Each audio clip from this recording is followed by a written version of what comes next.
Hello dear students, मैं दीपक कुशवाहा अपने YouTube channel अ maths world में आप सभी का स्वागत करता हूं।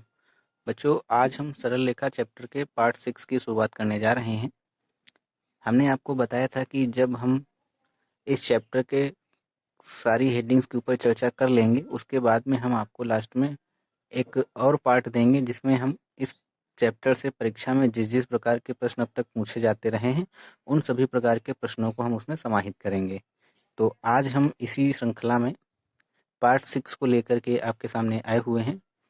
तो ये जो पार्ट है बच्चों, आपके लिए बहुत ही महत्वपूर्ण होने वाला है, क्योंकि अब तक की परीक्षाएं जो हो चुकी हैं आपके सेकंड सेमेस्टर की मैथ की, उनमें जिस जिस प्रकार के प्रश्न जो हैं अब तक देखने को मिले हैं, जिस जिस प्रकार के प्रश्न हमेशा पूछे जाते रहे हैं, जिस नेचर के प्रश्न पूछे जाते रहे हैं इस चैप्टर से, हमने सभी प्रकार के प्रश्नों को इसमें समाहित किया हुआ है, सम्मिलित किया हुआ है। तो यह पार्ट जो है इस चैप्टर का बहुत ही महत्वपूर्ण है। सभी बच्चे वीडियो के लास्ट तक बने रहेंगे और बिल्कुल लास्ट तक देखेंगे। बच्चों, अगर आप इस चैनल पर अभी तक नए हैं और चैनल को सब्सक्राइब नहीं किया है तो चैनल को सब्सक्राइब कर लें और साथ में बेल आइकन को भी प्रेस कर लें। तो आइए बच्चों, शुरू करते हैं। पहला क्वेश्चन है आपके सामने, आपको स्क्रीन पर दिखाई दे रहा होगा।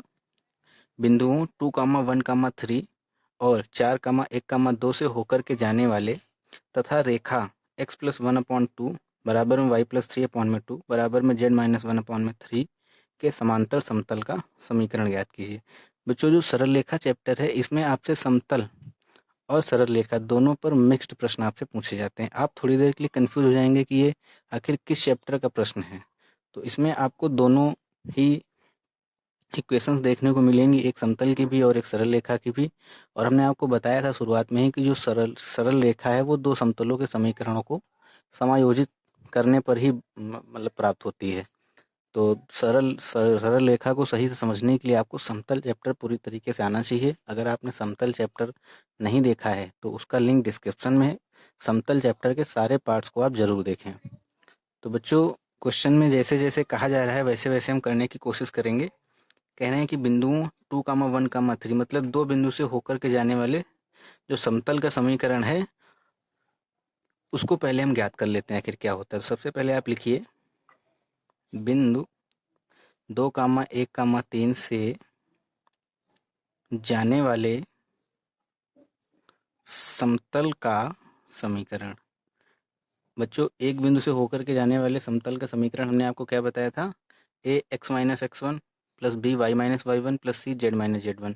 बच्चों, यहाँ पे ये x1 है, ये y1 है, यहाँ z1 है।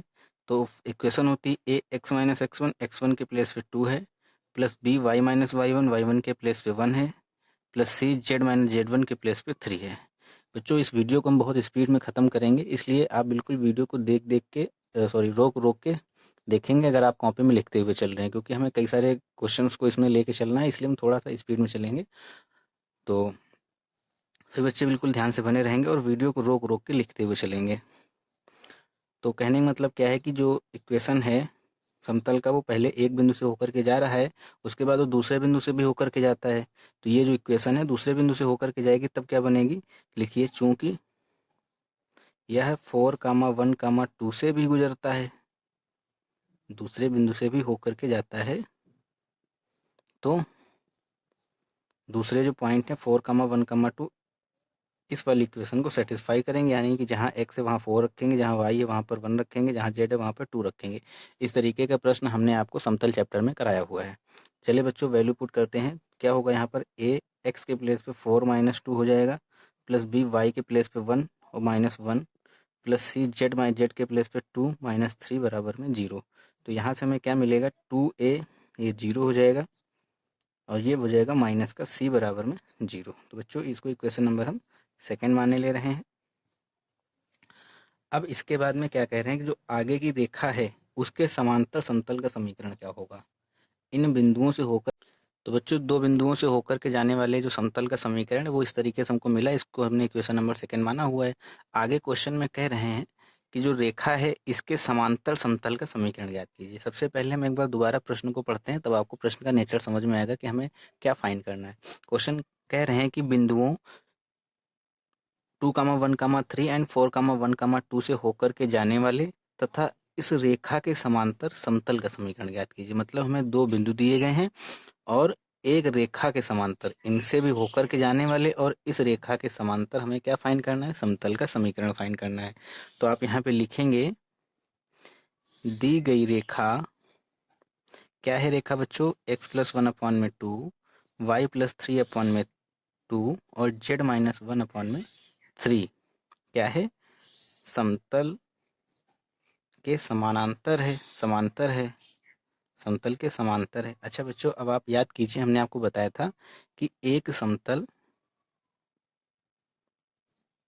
तथा एक रेखा, लिख लीजिए, सिंस एक समतल तथा एक रेखा के बीच का कोण, जब हमें एक रेखा और एक समतल के बीच का कोण फाइंड करना रहता था, तो हमने आपको कुछ इस तरीके से फार्मूला लिखाया था, साइन थीटा बराबर a1 a2 plus b1 b2 plus c1 c2 बटा में रूट के अंदर a1 square plus b1 square plus c1 square और दूसरे रूट के अंदर a2 square plus b2 square plus c2 square. जब एक समतल और एक रेखा के बीच का कोण फाइंड करना रहता है तो हम साइन थीटा लेते हैं। जब एक रेखा और दूसरी रेखा, दो रेखाओं के बीच में कोण फाइंड करना रहता था तो हम कॉस थीटा लेते थे, या दो समतल के बीच का कोण फाइंड करना रहता था तब हम साइन थीटा लेते थे। लेकिन जब समतल और एक रेखा के बीच का कोण फाइंड करना रहता था तो हम बच्चों क्या लेके चलते थे, साइन थीटा लेके चलते थे। तो ये जो बिंदु हैं, इनसे जो होकर के जाने वाला समतल का समीकरण है ये वाला, और ये रेखा के समानांतर जो समतल का समीकरण वो हमको बताना है। तो कहने का मतलब बच्चों क्या हुआ, ये जो साइन थीटा है, समानांतर का मतलब क्या होगा, थीटा की वैल्यू कितनी होनी चाहिए, 0। जब थीटा की वैल्यू 0 होगी तभी तो हम दो रेखाओं को या एक समतल और एक रेखा को समानांतर सिद्ध कर पाएंगे। तो बच्चों, ये जो रेखा है, ये जो बिंदु से समतल की इक्वेशन हमें मिली है ये, और इस रेखा को अगर हमें ये दिखाना हो कि समानांतर हैं, तब थीटा की वैल्यू हम क्या लेके चलेंगे, 0 लेके चलेंगे। लिख लीजिए, लिख लीजिए, इसलिए कैसे लिखेंगे बच्चों, थोड़ा लैंग्वेज बनानी पड़ेगी आपको। लिख लीजिए, लिख लीजिए, कैसे लिखेंगे, हाँ लिखिए बच्चों, समतल का समीकरण रेखा के समीकरण के समानांतर है, अतः थीटा बराबर क्या लेंगे, 0। और अगर लंबवत कहता, परपेंडिकुलर कहता था, थीटा की वैल्यू क्या लेके चलते, 0 लेके, सॉरी 90 लेके चलते, तभी उसमें हम साइन 90 लेके चलते हैं, या कॉस 90 जब लंबवत होता है, परपेंडिकुलर होता है। और हमने आपको कंडीशंस लिखाई भी हैं, a1 a2 plus b1 b2 plus c1 c2 बराबर में 0 जब परपेंडिकुलर होता है, और जब पैरेलल होता है तो a1/a2 बराबर b1/b2 बराबर c1/c2। कुछ इस तरीके से हमने आपको पहले बताया हुआ है। चलिए बच्चों, तो अब यहाँ पे हम वैल्यू पुट करते हैं, थीटा के प्लेस पे 0 रखेंगे तो साइन 0 हो जाएगा, और साइन 0 की वैल्यू 0 होती है, 0 का इधर मल्टीप्लाई करेंगे तब क्या मिलेगा हमें, a1 a2 plus b1 b2 plus c1 c2 बराबर में 0। यहाँ पे थोड़ा सा आपको उल्टा लग रहा होगा, आप सोच रहे होंगे कि सर ये तो परपेंडिकुलर में होता है बराबर में 0, लेकिन बच्चों जब हम समतल और एक रेखा को लेके चलेंगे तब ये 0 के बराबर होगा, ठीक है, समानांतर की कंडीशन में, समांतर की कंडीशन में। चलिए बच्चों, तो यहाँ पे a1 की वैल्यू क्या है, 2 है, और यहाँ a2 की वैल्यू क्या है, यहाँ भी 2 है, तो कुछ इस तरीके से रखेंगे।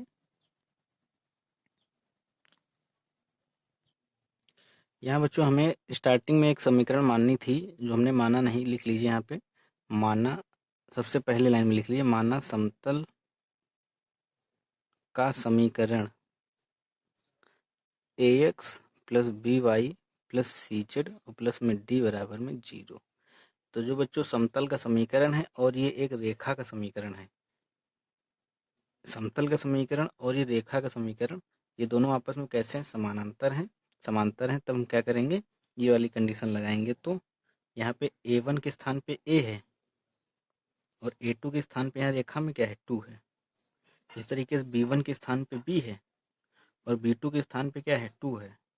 c1 के प्लेस पे क्या है, c है, और c2 के प्लेस पे क्या है, 3 है, बराबर में 0। तो बच्चों इसको हम क्या लिखेंगे, 2a, ये a है बच्चों, 2a प्लस 2b प्लस में 3c, 2a plus 2b plus 3c बराबर में 0। ये इक्वेशन नंबर थर्ड आ गई। अब हम सेकेंड और थर्ड को सॉल्व करके ए बी सी की वैल्यू निकालेंगे। ए बी सी की जब हमें वैल्यू मिल जाएंगी तो हमने आपको जो दूसरी एक बिंदु से होकर के जाने वाले रेखा का समीकरण लिखा, समतल का समीकरण लिखा था, उसमें वैल्यू हम पुट करेंगे। कैसे करेंगे भी हम आपको बता रहे हैं। इक्वेशन सेकेंड और थर्ड को सॉल्व करके किसकी वैल्यू फाइंड करेंगे, ए बी सी की। लिख लीजिए इक्वेशन सेकेंड एंड थर्ड को वज्र गुणनखंड विधि से हल करने पर, हल कीजिए बच्चों। तो ए फिर नीचे बटा लगा लीजिए बराबर बी, नीचे बटा लगा लीजिए बराबर सी, नीचे बटा लगा लीजिए। तो एक नीचे क्या लिखेंगे, इसका जो है इधर मल्टीप्लाई करेंगे। कहाँ गया ये, इसका इसमें मल्टीप्लाई, इसका इसमें। हम आपको कई बार बता चुके हैं तो हम डायरेक्ट वैल्यू नोट कर रहे हैं। 0 + 2 -2 -6, ये हो जाएगा 4 - 0। तो बच्चों यहाँ से a/2 आ जाएगा, b/-8 आ जाएगा, c/4 आ जाएगा, और ये किसके बराबर है, लैम्डा के। हमने इसको लैम्डा के बराबर मान लिया है। लिख लीजिएगा ब्रैकेट माना, तो यहाँ से a की वैल्यू क्या आ जाएगी 2 लैम्डा, b की वैल्यू आ जाएगी -8 लैम्डा, और c की वैल्यू आ जाएगी 4 लैम्डा। बच्चों आशा करते हैं यहाँ तक आपको पूरी तरह से समझ में आया होगा। नोट कीजिए, फिर आगे हम बता रहे हैं। ये समीकरण ए बी सी का जो मान है, इस समीकरण हमने मानी हुई थी वहाँ पर, इसमें रखने पर ये एक बिंदु से होकर के जाने वाली जो रेखा का समीकरण था, वहीं पे हम ए बी सी की वैल्यू पुट करेंगे तो हमें एक समतल का समीकरण प्राप्त हो जाएगा। तो ए के प्लेस पे रखेंगे 2 lambda x-2 plus 8 lambda y-1 -4 lambda z-3 बराबर में 0। तो यहाँ से हमें मिलेगा 2x-2 plus 8y-1 plus -4 z-3 बराबर 0। लैम्डा को कॉमन लेके हमने उधर कैंसिल कर दिया। अब इसको आपस में सॉल्व कर लेंगे तो मिल जाएगा 2x -8y प्लस 4z बराबर में 8। ये बच्चों हमारा आंसर था। बच्चों इसी क्रम में एक और महत्वपूर्ण प्रश्न है, आपकी स्क्रीन पे आपको दिखाई दे रहा होगा। क्वेश्चन कह रहे हैं कि बिंदु 1, 2, 3 से होकर जाने वाली तथा रेखा x - y + 2z बराबर 5 तथा रेखा 3x + y + z बराबर 0 के समांतर रेखा का समीकरण ज्ञात कीजिए। बच्चों हमें रेखा का समीकरण बताना है कि एक बिंदु से होकर के जाने वाली और इन दोनों रेखाओं के समांतर रेखा का समीकरण क्या होगा। तो सभी बच्चे बिल्कुल ध्यान से वीडियो के लास्ट तक बने रहेंगे। तो सबसे पहले हम क्या करेंगे, एक बिंदु से होकर के जाने वाली रेखा का समीकरण फाइंड करेंगे। क्या होता है, x - x1 बटा में a, y - y1 बटा में b बराबर z - z1 बटे में c। ये एक बिंदु से होकर के जाने वाली रेखा के समीकरण का फार्मूला होता है। उसमें हमने वैल्यू पुट कर दी x - x1 बटे a, यानी कि x1 के प्लेस पे 1 दिया गया है, एक बिंदु है। x1 y1 z1 क्या होते हैं, बिंदु के निर्देशांक होते हैं। इसी तरीके से y - 2 में b, z - 3 में c। क्वेश्चन नंबर फर्स्ट मान लिया। कह रहे हैं कि और जो दी हुई रेखाएं हमें, एक रेखा ये है और एक रेखा ये है, के समांतर रेखा का समीकरण हमें बताना है। एक बिंदु से होकर के जाने वाली जो रेखा का समीकरण मिलेगा वो, और इन दोनों रेखाओं को मिलाने से जो हमें एक रेखा प्राप्त होगी वो, और इन दोनों के समांतर वाली कंडीशन का यूज करके हमें समांतर रेखा का समीकरण बताना है। कैसे करेंगे तो बच्चे ध्यान समझेंगे। एक रेखा ये हमें दी गई है x - y + 2z बराबर 5, और दूसरी दी गई 3x + y + z बराबर में 0। तो दूसरी नोट कर ली, ये पहली नोट कर ली। इन दोनों समीकरणों को वज्र गुणनखंड विधि से सॉल्व करने पर x बटे इसका इधर मल्टीप्लाई तो -1, और इधर करेंगे तो -2 बराबर में, इसी तरीके से y ये हो जाएगा, z के नीचे ये हो जाएगा। ये हम आपको कई बार बता चुके हैं। तो x अपॉन में क्या हो जाएगा -3, y अपॉन में क्या हो जाएगा +5, और z अपॉन में क्या हो जाएगा 4। इसको -0 करके हमने मान लिया। तो इन दोनों रेखाओं को मिलाने से हमें ये क्वेश्चन नंबर 4 प्राप्त हुई है।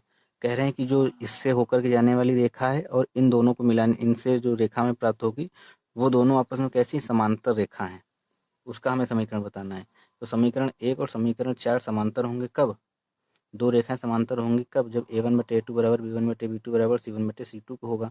तब यहाँ से हम a है और नीचे a2 की जगह क्या है -3। इसी तरीके से b1 के प्लेस पे b है और b2 के स्थान पे क्या है 5। इस तरीके से c और c और c2 के प्लेस पे क्या है 4। इसको हमने बराबर में लैम्डा मान लिया, तो ए की वैल्यू -3 लैम्डा, बी की वैल्यू 5 लैम्डा, सी की वैल्यू 4 लैम्डा। इन वैल्यूज़ को हम इक्वेशन नंबर फर्स्ट में पुट करेंगे। पुट करने पर क्या हमें मिलेगा, x - 1/3, y - 2/5 और z - 3/4। लैम्डा तीनों तरफ से तीनों जगह से कैंसिल हो जाएगा। तो बच्चों आशा करते हैं बिल्कुल समझ में आया होगा। आप कॉपी में नोट करते हुए चलें इसको, बहुत ही महत्वपूर्ण प्रश्न है। अब आगे हम शुरुआत करते हैं एक और प्रश्न की। बच्चों क्वेश्चन दिया गया है, उस बिंदु के निर्देशांक ज्ञात कीजिए जहां पर रेखा x/1 बराबर में y - 1/2 बराबर में z + 2/3 समतल 2x + 3y + z बराबर 0 से मिलती है। कहने का मतलब एक रेखा है और एक ये समतल है, मान लो ये समतल है ABCD और ये एक रेखा PQ है। हमें इस पॉइंट Q के निर्देशांक बताने हैं। उस बिंदु का निर्देशांक ज्ञात कीजिए जहां पर ये रेखा इस समतल को मिलती है। इस समतल का हमें समीकरण दिया गया 2x + 3y + में z बराबर में 0 और इस रेखा का समीकरण हमें ये दिया गया है। इस रेखा का समीकरण ये है। तो हमें इसके कोऑर्डिनेट बताने हैं। जो रेखा है हमने मान लिया कि उसको r के बराबर हमने कर दिया। यहाँ से r की वैल्यू निकालेंगे, मतलब यहाँ से x y z की वैल्यू निकालेंगे r के इक्वल सभी को करके, तो क्या मिलेगा हमें, इस तरीके से लिख लीजिए। दी गई रेखा एक ये है, समीकरण 1 लिख लिया। रेखा 1 पर स्थित किसी बिंदु के निर्देशांक क्या होंगे बताइए। x y z की वैल्यू निकालना रहेगा हमें, तो x बराबर इक्वल करेंगे तो r आ जाएगा, y बराबर करेंगे तो 2r + 1 हो जाएगा, z बराबर निकालेंगे तो 3r - 2 हो जाएगा। ठीक है बच्चों, इस तरीके का प्रश्न हमने आपको सरल रेखा में कराया हुआ है। आप बिल्कुल बेहतर तरीके से समझने के लिए सरल रेखा के सारे पार्ट्स को जरूर देखें। उनके लिंक जो हैं डिस्क्रिप्शन में दिए गए हैं। इसको हमने इक्वेशन नंबर 2 मान लिया, जो पॉइंट्स के कोऑर्डिनेट आ गए, क्योंकि हमें यही बताने। अब मेन काम हमारा क्या है, आर की वैल्यू फाइंड करना। जो आर की वैल्यू हमें मिल जाएगी उनको हम यहीं पुट कर देंगे और हमें यहाँ क्यू पॉइंट के निर्देशांक मिल जाएंगे। अब इस समतल के समीकरण का हम यूज करेंगे। लिखेंगे दिया गया समतल क्या है, 2x + 3y + में z बराबर में 0। इक्वेशन नंबर 3 माना जो सरल रेखा एक है, माना सरल रेखा एक समतल 3 से बिंदु कहाँ मिलती है, 2 पर मिलती है। जो आप करें उसको लिखें जरूर। एक बिंदु 2 पर मिलती है, तो यानी कि इस इक्वेशन को सेटिस्फाई करेंगे ये वाले पॉइंट्स, क्योंकि यहाँ पे मिलती है। तो एक्स वाई जेड के स्थान पे वैल्यू हम पुट कर देंगे। तो क्या हो जाएगा यहाँ पे बच्चों, 2r + 3 2r + 1 + 3r - 2, ये वैल्यू हमने यहाँ पे पुट कर दी बराबर में 0। सॉल्व कर लीजिए, r की वैल्यू निकाल लीजिए, +6r + में 3r - 2 बराबर में 0। यहाँ से r की वैल्यू आएगी -1/11। पुट इन सेकेंड में पुट कर दीजिए। तो x बराबर कुछ मिल जाएगा, y बराबर कुछ मिल जाएगा और z बराबर मिल जाएगा कुछ। यही हमारी वैल्यू है, यही आंसर है। वैल्यू बच्चों पुट कर दें क्या, चलिए लगे हाथ पुट ही कर देते हैं। x बराबर r, तो बराबर क्या आएगा, -1/11। y बराबर क्या है, 2r + 1, यानी कि 2 - 1/11 + 1 बराबर में सॉल्व करेंगे तो ये हो जाएगा आपका 3/11। इस तरीके z क्या है, 3r - 2, वैल्यू पुट करेंगे 3 × -1/11, तो ये बच्चों हो जाएगा, सॉल्व कर लीजिएगा, -25/11 आ रहा है कुछ इस तरीके से। देख लीजिएगा बच्चों, तरीका यही है आपका। बेहद आसान सा प्रश्न था और पूछा जाता रहता है। 3 नंबर में भी आ जाता है, 2 नंबर में भी पूछ लिया जाता है, 5 नंबर में भी कभी कभी पूछ लिया जाता है। तो बेहद आसान था। इस तरीके का प्रश्न हमने आपको सरल रेखा जब चैप्टर पढ़ाया हुआ था तो वहाँ पे कराया था। आइए बच्चों नेक्स्ट क्वेश्चन आपको कराते हैं। बच्चों क्वेश्चन दिया गया है, समतलों, दो समतल की इक्वेशन है 2x - 3y + 4z बराबर में 3।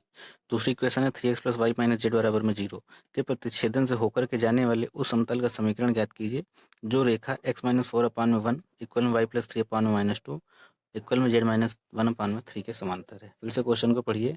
हमें दो समतल की इक्वेशन दी गई है। कह रहे हैं इनके प्रतिच्छेदन से होकर के जाने वाले उस समतल का समीकरण ज्ञात कीजिए जो इस रेखा के समांतर है। तो हमने आपको बताया था कि जो प्रतिच्छेदी समतल का समीकरण होता है वो कैसे करते हैं।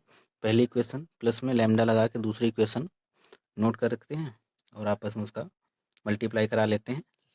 कैसे करेंगे समझ लीजिए बच्चों, बताया हुआ है हालांकि। लिख लीजिए प्रतिच्छेदी समतल का समीकरण। प्रतिच्छेदी समतल का जो समीकरण होगा वो क्या होगा, 2x माइनस का 3y प्लस में 4z माइनस का 3 और प्लस में लैम्डा लगा के दूसरी इक्वेशन नोट कर लीजिए 3x plus y minus z minus का 5 इधर ले आएंगे इक्वल के, तो -5 हो जाएगा बराबर में 0। इसको हम कुछ इस तरीके से भी लिख सकते हैं, 2 मल्टीप्लाई करा लीजिए, एक्स वाले अलग कर लीजिए, वाई वाले अलग कर लीजिए, जेड वाले अलग कर लीजिए, क्योंकि समतल की जो इक्वेशन होती है बच्चों किस फॉर्म में होती है, a x plus b y plus c z plus d बराबर 0 के रूप में होती है। उसी तरीके से बनाने की कोशिश करेंगे। इसको बनाते हैं, क्या हो जाएगा बच्चों, 2 प्लस 3 लैम्डा, 2 और 3 का मल्टीप्लाई करेंगे, एक्स बाहर आ जाएगा। इसी तरीके से यहाँ पे लैम्डा मल्टीप्लाई करेंगे, लैम्डा -3 हो जाएगा, लैम्डा -3y प्लस इसी तरीके से इसको करेंगे तो 4 माइनस लैम्डा जेड हो जाएगा और जो बचेगा वो कांस्टेंट हो जाएगा -3 और -5 लैम्डा कांस्टेंट है तो 0 बराबर। अब क्या कह रहे हैं कि दी गई रेखा, इसको इक्वेशन नंबर फर्स्ट मानने ले रहे हैं। दी गई रेखा क्या है, x-4/1 बराबर में y प्लस 3/-2, ये वाली रेखा y प्लस 3/-2 बराबर में z-1/3 क्या है, ये हमें दी गई है। इसको हमने इक्वेशन नंबर सेकंड मान लिया। जो पहली समतल की समीकरण है वो इसके कैसी है, समांतर है। ठीक है, तो समांतर है तो बच्चों वैल्यू पुट करिए। समांतर के अच्छा हमने अभी आपको पहले वाले क्वेश्चन बताया था कि जब रेखा और समतल दोनों एक दूसरे के समांतर हो तो क्या होता है, a1 a2 plus b1 b2 plus c1 c2 बराबर में क्या हो जाता है, 0 हो जाता है। कैसे हो जाता है, मैंने आपको बताया था साइन थीटा में, थीटा बराबर 0 रखने से ये हमको मिलता है, क्योंकि जब समांतर होते हैं। तो फ्रॉम फर्स्ट एंड सेकेंड वो लैंग्वेज आप मैनेज कर लीजिएगा बच्चों। रेखा जो समतल फर्स्ट है वो रेखा 2 के समानांतर होगी यदि ये 1 प्लस a2, इस तरीके से मैनेज करके लिख लीजिएगा। पहला क्वेश्चन हमने आपको कराया हुआ है। तो यहाँ से हमें क्या मिलेगा, वैल्यू पुट करिए, 2 प्लस 3 लैम्डा और a2 के प्लेस पे क्या है 1, सॉरी a1 इसको मान लो या a2 इसको मान लो। हमने a1 b1 c1 इसको मान लिया, a2 b2 c2 इसको मान लिया। ठीक, क्योंकि ये भी दिक् अनुपात होते हैं, ABC हमने आपको बताया हुआ है। बिल्कुल डिटेल से समझने के लिए आप सरल रेखा के सारे पार्ट्स जरूर देखें। 2 प्लस 3 लैम्डा मल्टीप्लाई में 1 हो जाएगा, प्लस लैम्डा -3 मल्टीप्लाई में -2 हो जाएगा, प्लस 4 माइनस लैम्डा मल्टीप्लाई में 3 हो जाएगा बराबर में 0। इनको सबको हम सॉल्व कर लेते हैं। सॉल्व करेंगे तो कुछ इस तरीके से हमें मिलेगा, सॉल्व करेंगे तो 2 -2 लैम्डा, तो बच्चों सॉल्व करने पे -2 लैम्डा और प्लस में 20 बराबर में 0, कुछ इस तरीके से मिलेगा। बिल्कुल सही से आप देख लीजिएगा। लैम्डा बराबर क्या हो जाएगा 10, लैम्डा की वैल्यू हमें क्या मिल गई 10 मिल गई। इसको कहाँ रखेंगे, पुट इन फर्स्ट, यहाँ पुट कर देंगे। हमें समतल की इक्वेशन पूछा गया था, समतल का समीकरण मिल जाएगा। Put in first implies that 3 multiply में 10 गुणा में 2 x प्लस 10 माइनस 3 मल्टीप्लाई में y प्लस -10 प्लस में 4 मल्टीप्लाई में z प्लस -3 -5 मल्टीप्लाई में 10 बराबर में 0। तो यहाँ से हमें मिल जाएगा 32x प्लस 7y और -6z, 5 3 15, सॉरी 5 3 8, ये पहले मल्टीप्लाई हो जाएगा तो माइनस का 53 माइनस का 53, सॉरी माइनस का 50 -50 यानी कि 53 उधर जाएगा तो प्लस का 53। आशा करते हैं बच्चों समझ में आया होगा। बेहतर तरीके से इन सभी प्रश्नों को समझने के लिए आप सरल रेखा चैप्टर के सभी पार्ट्स को देखें, तभी आपको ये बिल्कुल समझ में सही तरीके से आएंगे। क्योंकि इन सारे क्वेश्चन, सॉरी इन सारी हेडिंग्स, इन सारे फार्मूलाज के बारे में हमने जो चर्चा है सारे पार्ट्स में की हुई है, 5 तक के जो पार्ट हमने आपको कराए हुए हैं। तो बिल्कुल अच्छे से समझने के लिए आप उन पार्ट्स को ज़रूर ही देखें, और अगर आपने देखे हुए हैं तो ये आपको बिल्कुल आसानी से समझ में आ रहे होंगे। आइए बच्चों, नेक्स्ट क्वेश्चन कर लेते हैं, जो कि हमेशा ही पूछा जाता रहता है न्यूनतम दूरी का। हालांकि इस न्यूनतम दूरी के ऊपर बेस्ड क्वेश्चन हमने आपको पार्ट 5 में कराया हुआ है, लेकिन एक क्वेश्चन हम आपको और करा देते हैं तो पूरी तरीके से न्यूनतम दूरी आपको समझ में आ जाएगी। तो आइए बच्चों, शुरू करते हैं। एक और क्वेश्चन हम कर लेते हैं।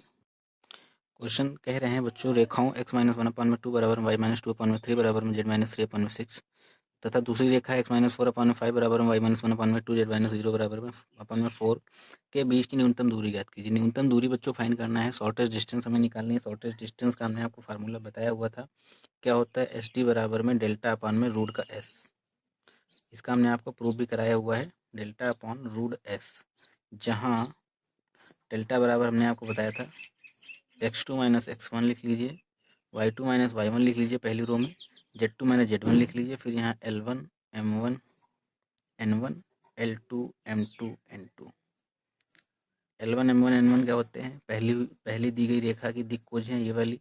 L2 M2 N2 क्या होती हैं, दूसरी रेखा की दिक्कोज हैं ये L2 M2 N2। इसी तरीके से बच्चों S बराबर क्या होता है, हमने आपको बताया था, MN लिख लीजिए, फिर उसके बगल में MN लिख लीजिए, फिर N के बाद क्या आता है, L आता है, L के बाद फिर M आता है तो LM लिख लीजिए, LM लिख लीजिए, M के बाद क्या आता है, M के बाद N आता है,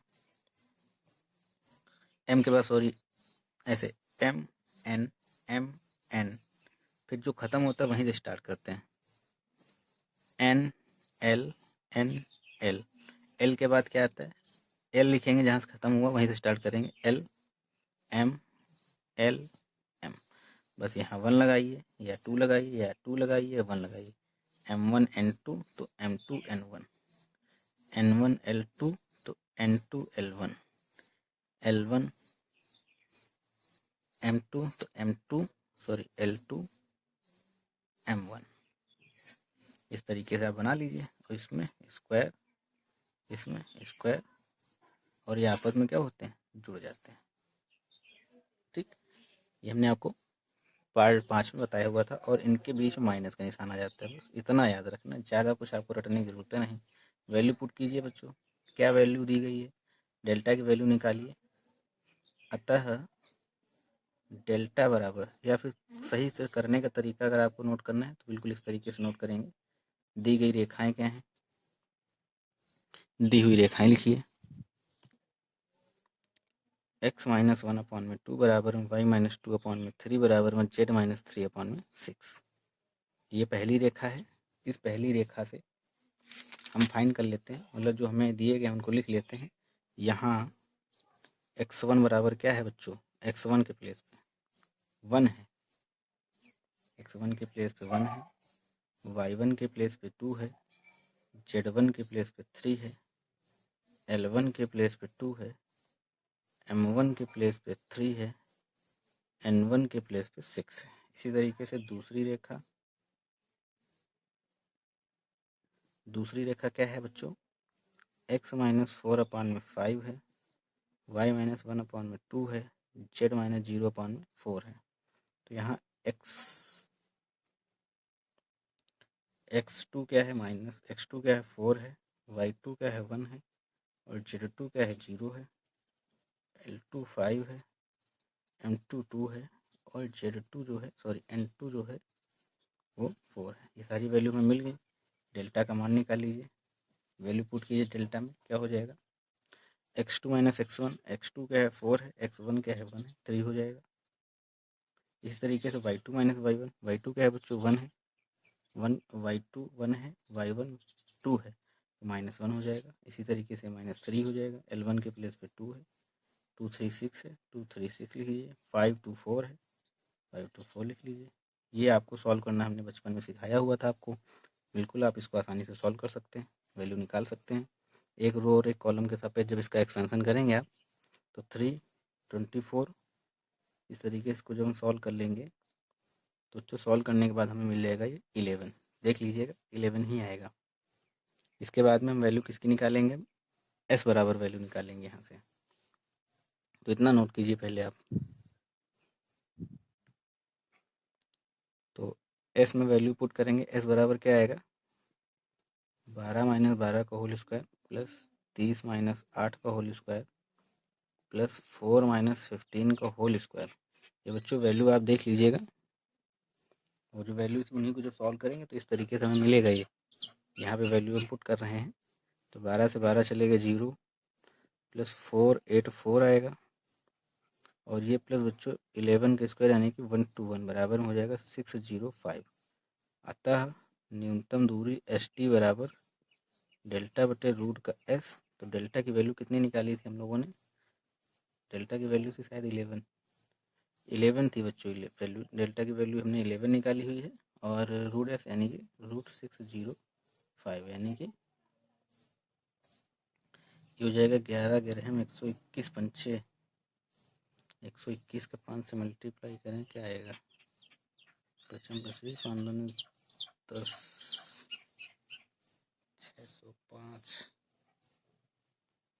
सॉरी 121 है, 5 एकम 5 10 5 एकम 5 1 6 6, यानी कि बच्चों इसको हम लिख सकते हैं 11 रूट में 5, 11 से 11 कैंसिल, तो एस डी बराबर हो जाएगा 1/रूट का 5। ये आंसर है। आशा करते हैं बच्चों ये पार्ट आपको बहुत अच्छा लगा होगा, आपने एंजॉय किया होगा इन सारे क्वेश्चंस को, बिल्कुल मज़ा आई होगी आपको करके, बिल्कुल समझ में आया होगा आपको। समझ में आया तो तुरंत ही वीडियो को लाइक करें और कमेंट बॉक्स में हमें बताएं कि आपको वीडियो पसंद आया या नहीं आया, या इस क्वेश्चन समझ में आया या नहीं समझ में आया।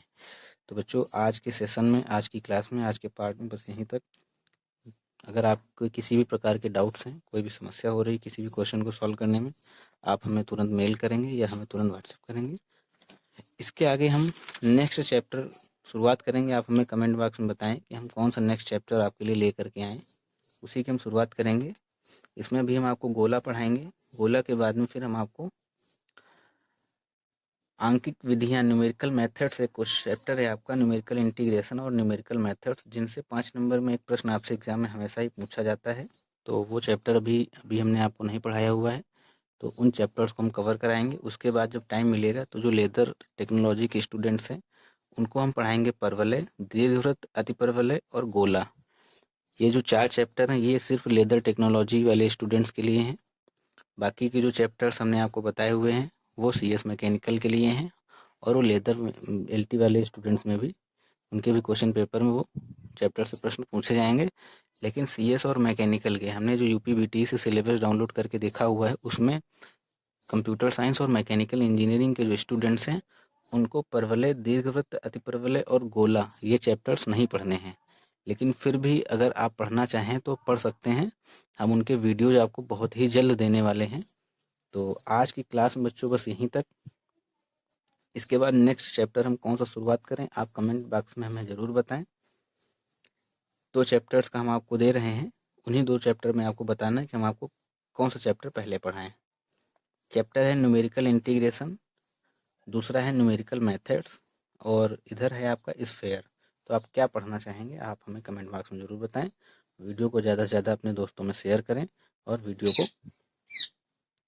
लाइक भी किया करें। वीडियो देखने के लिए सभी बच्चों को बहुत बहुत धन्यवाद।